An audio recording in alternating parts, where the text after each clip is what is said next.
Bom dia, boa tarde, boa noite. Bem, eu vou fazer um vídeo rapidinho para tirar dúvida dessa questão. Então, acredito que vocês já leram a questão, etc. Então, vou dar um resumo bem breve aqui. Eu tenho uma matriz e eu quero andar nela baseada em uma posição. Eu quero imprimir os elementos que estão, sei lá, digamos que eu esteja nessa posição. Eu quero imprimir recursivamente todos os elementos que estão acima, à direita, à esquerda, abaixo e etc, né? E como a gente pode fazer isso? Bem, a minha primeira dica é fazer o caso de parada que eu coloquei aqui no enunciado, né? Em que eu preciso verificar no momento que eu estou andando na matriz, digamos que eu esteja nessa posição, e eu entro na função recursiva para a direita aqui. Essa, essa direita não existe na teoria, né? Então, meio que é um acesso de memória inválido. E, então, como você faz para verificar isso? Você valida a posição em que você está na matriz e o tamanho da matriz que foi repassado na entrada, né? Que vai ser no caso aqui, digamos, posição 00 e o tamanho da matriz é 3 por 3, aqui um exemplo. Então, para ser rapidinho aqui, eu vou pegar umas funções prontas que eu já fiz e eu vou explicar por cima, no caso. Então, digamos assim, eu tenho minha linha e minha coluna. Linha e coluna são minhas posições da matriz, onde eu estou. Digamos que eu estou nessa posição aqui, 2, 2.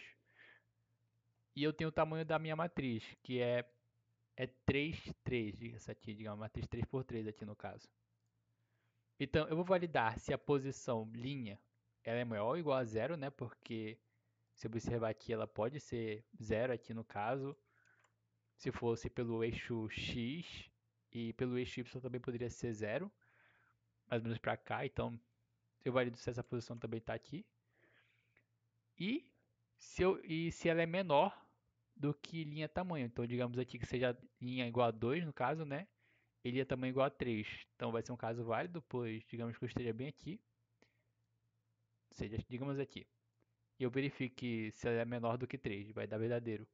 Então, caso tu ande mais um passo para a direita, que é uma posição inválida, sei lá, 3, 2, ele vai parar nesse if. Então é um caso de parada perfeito no caso, para essa questão recursiva.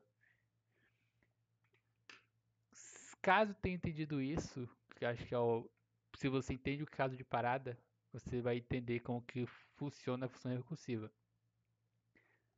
E agora eu acho que para agilizar, eu vou explicando por cima também, como a gente faz para andar na matriz recursivamente. Bem, basicamente eu coloco tudo que eu preciso para dar recursivamente a uma matriz, que é o que? A própria matriz, a posição linha ou coluna que eu estou e o tamanho da matriz, que vai ser repassado aqui coluna tamanho e linha tamanho.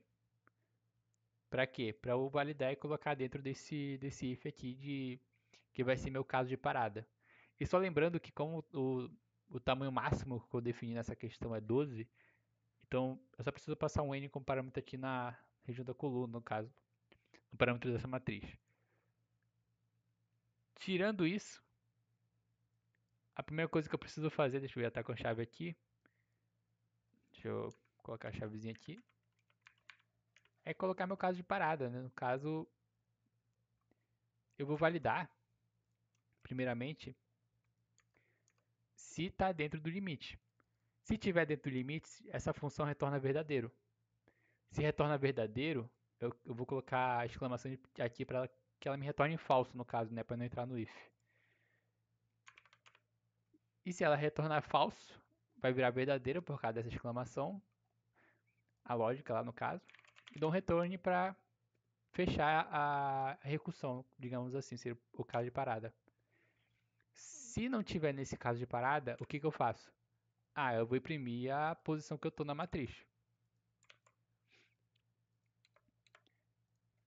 Imprimindo a minha posição na matriz, aí para completar a recursão, eu preciso chamar a própria função, que no caso vai ser a própria andar para cima na matriz. Eu esqueci de falar, mas eu estou andando para cima nessa função. Então, por motivo de agilidade, deixa eu copiar aqui esse negócio e colocar aqui. E eu vou explicar de novo, novamente aqui. O que vai mudar no caso? Como eu estou andando no eixo Y no caso, então, tipo, eu tô me movendo, digamos que eu esteja bem aqui nessa posição, então tá 2, 1, 2, 1. O valor que eu quero alterar é esse 2 aqui. Então, digamos que esteja sendo passado no parâmetro só no linha, no caso, né? Eu imprimi a posição 2, 1 e eu quero ir para a posição 1, 1. Então, eu passo para outra função a linha menos 1. Pois recursivamente, esse 2 aqui vai ser 2 menos 1. Então, o que vai chegar dentro dessa, dessa função aqui no caso, vai ser essa posição. Ele vai continuar indo para cima até parar nesse if aqui, até chegar na posição inválida. Pois vai chegar em algum momento aqui que vai entrar uma posição menos 1 e 1. E vai parar nesse if aqui. E a recursão vai parar, no caso. Dado isso, minha função recursiva que vai andar para cima está pronta. Então, meio que, digamos que se eu pegar a posição 1, 1, ele vai imprimir apenas o valor de cima e vai acabar. E por último, eu acho que o último segredo vai ser o quê? Eu não quero imprimir a posição em que eu inicio na matriz. Quer dizer o que? A posição que eu vou dar para essa função, no caso. Digamos assim, eu coloquei nessa questão que eu vou passar como parâmetro essa posição 1 em 1. Eu não preciso necessariamente passar essa posição 1 em 1 para dentro da função. Porque o que vai acontecer se ele entrar a posição 1 em 1 aqui, direto no caso? Se entrar a posição 1 em 1 é uma posição válida, não vai passar por esse, vai passar por esse if no caso, né? E vai imprimir. Só que eu não quero imprimir a primeira posição que eu passo. Eu não quero imprimir a primeira posição que eu passo. Logo, o que eu faço? Na chamada da função, eu coloco menos 1. Isso quer dizer o quê? Eu estou na posição 1 em 1, na chamada da função eu coloco menos 1. Então, nessa função, literalmente, eu estou passando esse carinha aqui. E eu inicializo por ele. Logo, eu vou imprimir todos os elementos a partir de cima da posição inicial e etc. Ah, essa explicação espero que não tenha demorado. Acho que foi quanto tempo? Enfim, 7 minutos é muito tempo.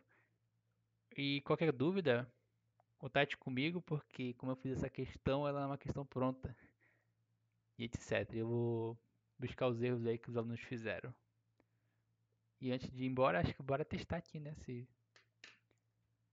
vai acontecer alguma coisa, mano. Para lá. Posição 00 não, que era uma posição que vai no meio da matriz. Essa aqui. Ó, a posição 1 e 1, que fica no meio da matriz, então tem que ser o 2 aqui no caso.